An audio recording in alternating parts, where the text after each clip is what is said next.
Ada yang berseloroh, tak baca berita, tak terinformasi. Baca berita, dapat misinformasi. Sebagai veteran wartawan dan pelaku media, saya mengajak teman-teman untuk melihat dan menelisik semua informasi lebih jernih dengan kacamata saya.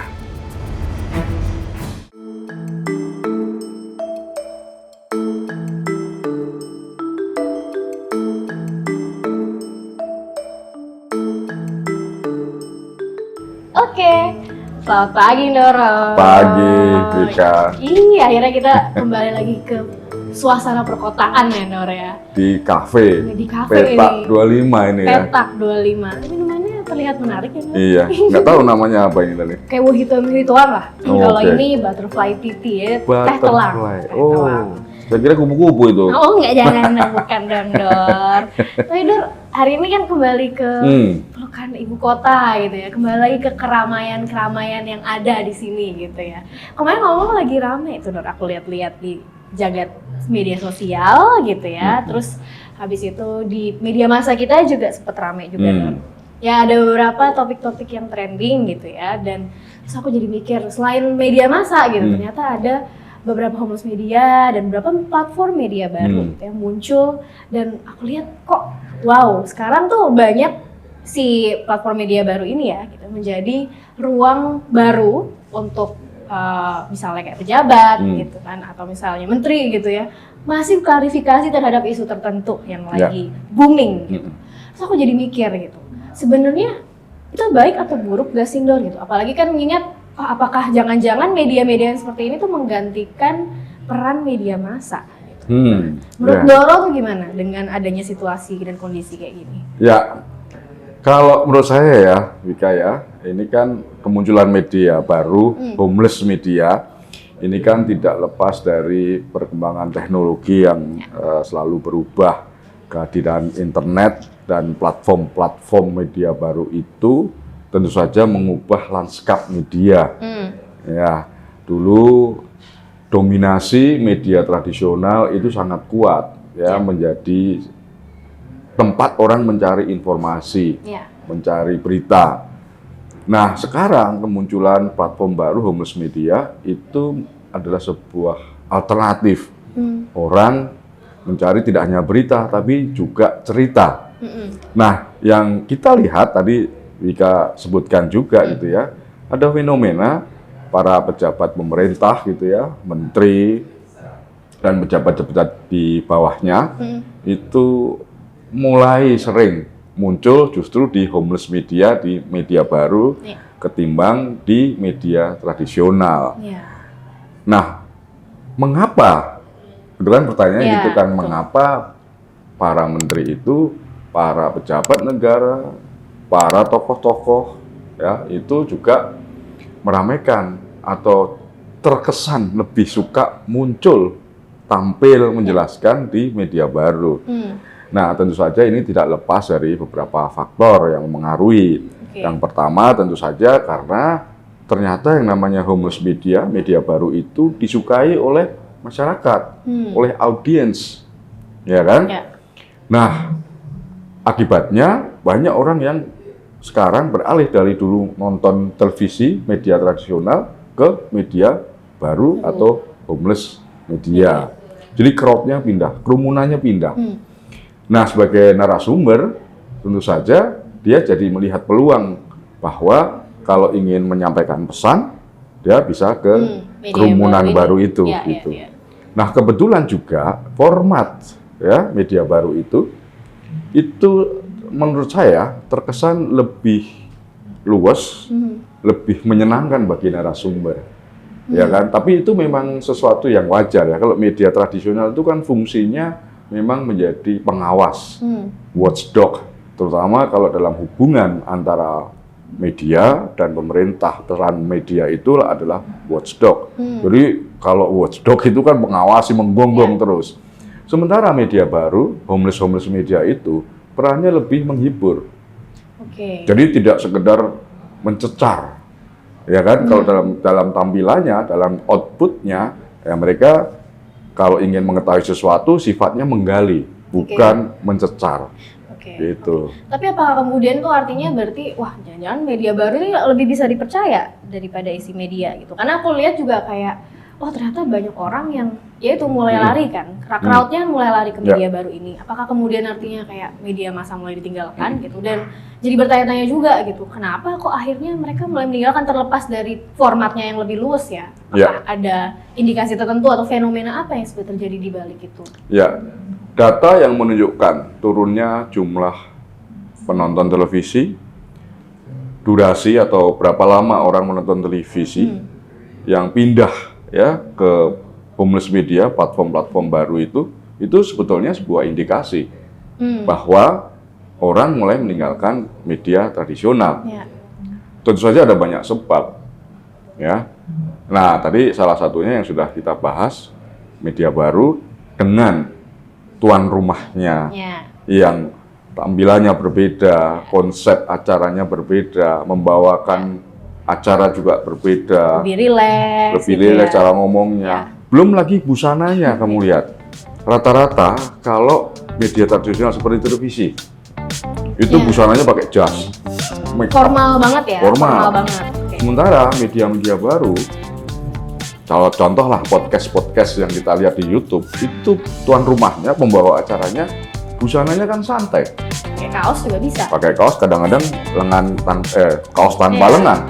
Itu sudah membuat kesan yang berbeda, lebih santai, lebih rileks, lebih ngobrolnya itu juga lebih membumi mungkin ya.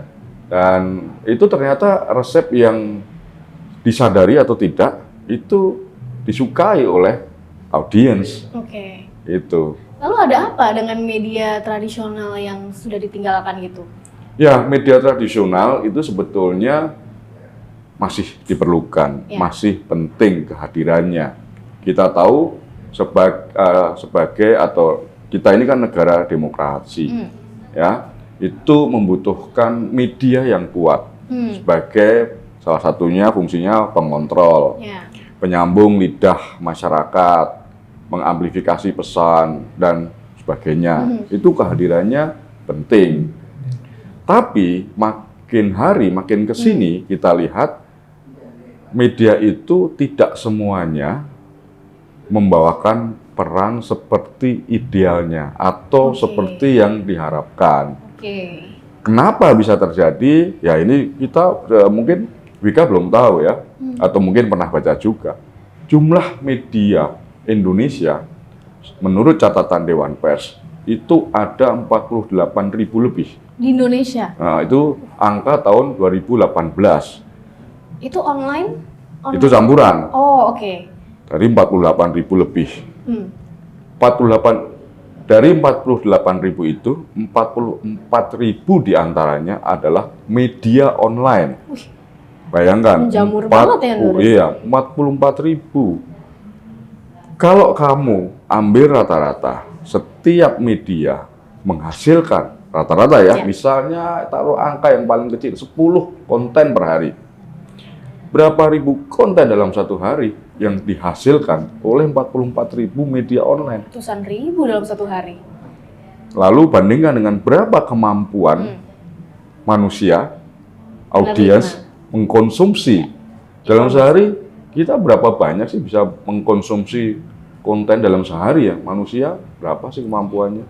Banjir informasi sebenarnya ya bentuknya. Banjir informasi. Dari sisi media, itu kan berarti persaingan yang sangat kompetitif, sangat ketat. Semua media harus bersaing menarik audiensnya. Ya kan?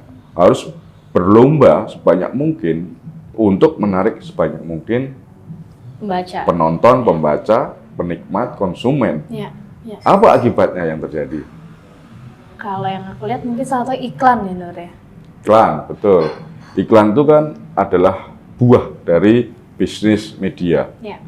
Atau iklan itu tidak bisa dilepaskan dari yang namanya bisnis media. Betul. Jadi Wika menyebut bahwa iklan itu adalah salah satu tantangan media. Kenapa tantangan media? Jadi gini, begitu banyak media, media itu kan sebuah institusi bisnis juga. Supaya berhasil, dia kan harus mencari uang. Tetap harus butuh keuntungan buat memutar bisnisnya. Untuk menjalankan operasi. Lalu muncul istilahnya monetizing. bagaimana mencari uang dari berita yang dia terbitkan setiap hari. Nah, celakanya anggaran atau spending atau belanja iklan itu diperebutkan sekian banyak media. Tidak semuanya mampu meraih jumlah yang besar. Pendapatan terbesar hanya diraih media-media tertentu, ya. Akhirnya media-media yang harus ikut mencari iklan itu mencari cara. Salah satunya adalah membuka ruang yang dia miliki, istilahnya tuh inventory iklan, ya. Jadi dia harus mengisi semua inventory sebanyak-banyaknya. Akibatnya apa? Akibatnya setiap halaman ada iklannya. Nah, iya itu. Tiap kali mau buka berita gitu kan, aku harus scroll dulu itu Muncul 2-3 iklan. kali. Kok nggak harus nyari tombol close yang kecil. Iya, kadang-kadang nggak nemu-nemu, salah pencet. Nah iya, malah Iya buka kan? iklannya tuh. Itu yang disebut ads cluttering. Oke. Jadi kayak satu ruang yang clutter penuh dengan iklan. Informasinya, beritanya jadi tertutup. Iya. Jadi ads cluttering itu salah satu tantangan bagi media, terutama online, ya, yang bikin jengkel konsumennya, pembacanya, penontonnya. Iya. Itu. Tapi kan kalau nggak ada iklan ya nggak bisa hidup juga tuh Betul, medianya. itu dilematis di satu sisi. Di satu sisi media butuh pemasukan, wajar kan, dia institusi bisnis. Di satu sisi konsumen media membutuhkan informasi. Nah, bagaimana supaya antara kepentingan media dan kepentingan pembaca itu ada jalan tengah? Nah, itu ada nggak tuh jalan tengahnya? Nah, ada pasti, Ada. ya kan? Pasti Apa ada. itu? Jadi media itu harus membuat terobosan.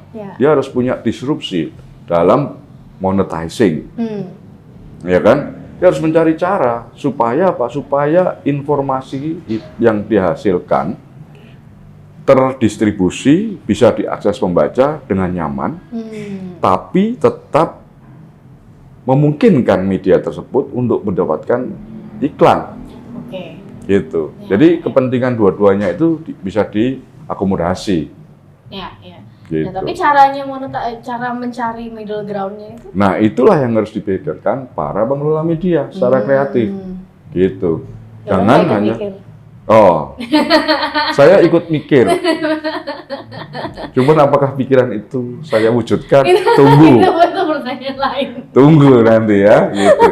Ada caranya itu, ada, tapi tunggu gitu. Tapi yang jelas itu salah satu tantangan utama yang dihadapi oleh media zaman sekarang, yang salah satunya membuat jengkel pembaca gitu. Betul. Ada banyak tantangan lain. Gitu. Tapi mungkin yang terkait juga dengan kehadiran ads ini ya, maksudnya tadi kan Doro bahas tentang persaingan bisnis antar media yang sangat banyak, terus habis itu akhirnya jadi berujung ads cluttering itu. Kayak selain itu yang menjadi salah satu implikasinya juga adalah banyak judul berita yang akhirnya mau nggak mau harus clickbait.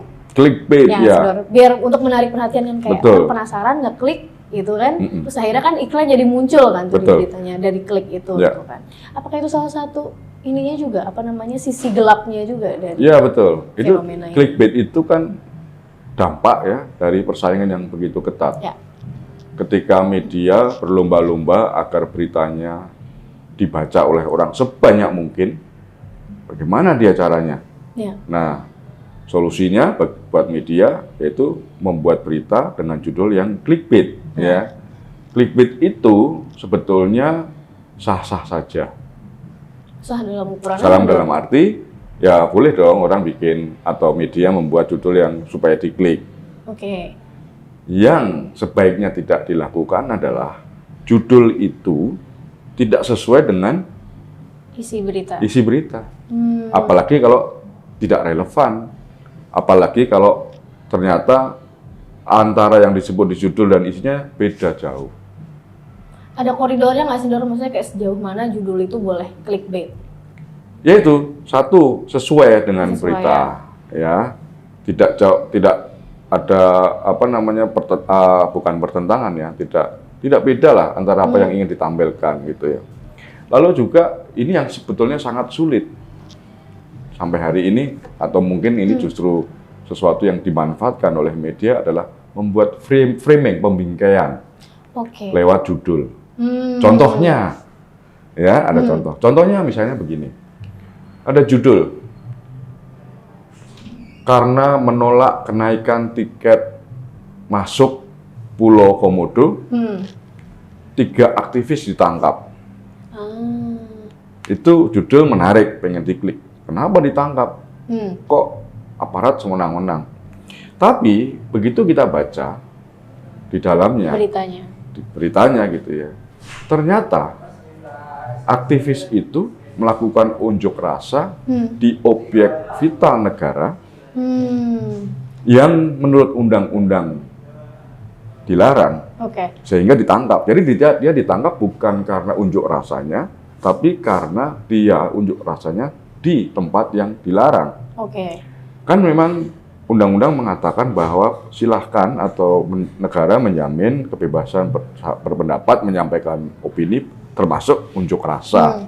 Tapi ada tempat-tempat yang dilarang untuk unjuk rasa. Misalnya bandara, rumah sakit, tempat ibadah, dan beberapa tempat lain.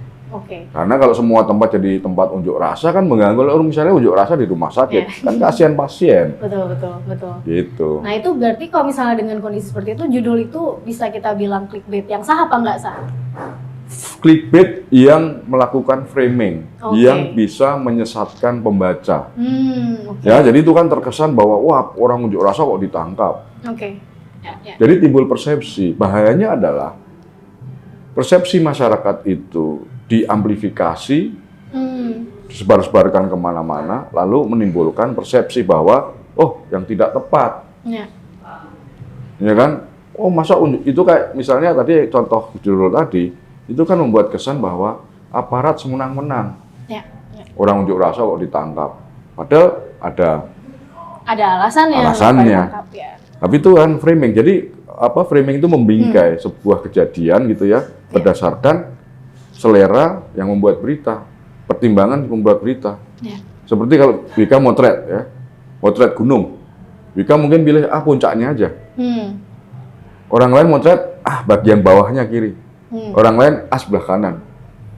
Kan tidak didapat gambaran yang utuh, konteksnya nggak kelihatan.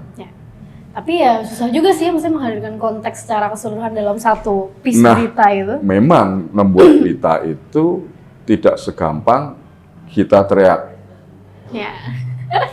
Nggak segampang nge-tweet deh, Dor ya. Betul, karena berita itu seringkali tidak disadari bahkan oleh pembuatnya, itu bisa mempengaruhi opini orang, mempengaruhi opini publik. Dan wartawan itu sebetulnya mendapatkan amanat dari undang-undang gitu ya, selain untuk bertugas mengawasi jalannya pemerintah, juga untuk membantu publik memutuskan sesuatu.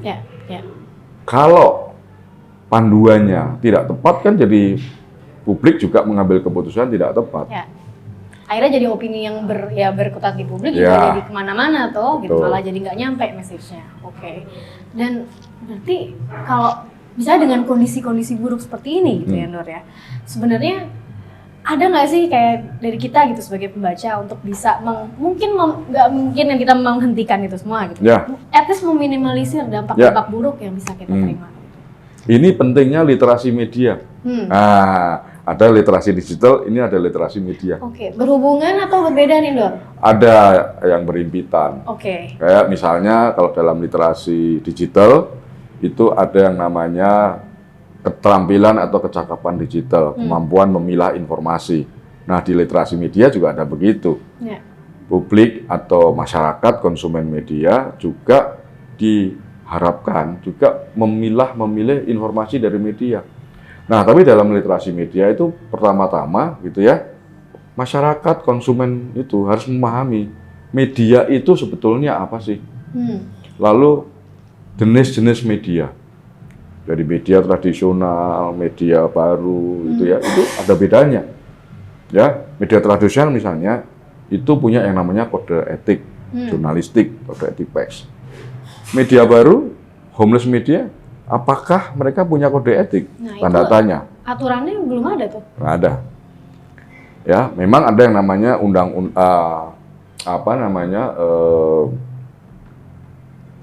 panduan cyber ya, tapi tidak semuanya menerapkan itu. Oke. Lalu proses kerjanya, kalau media tradisional kan ada yang namanya kaidah jurnalistik. Ya.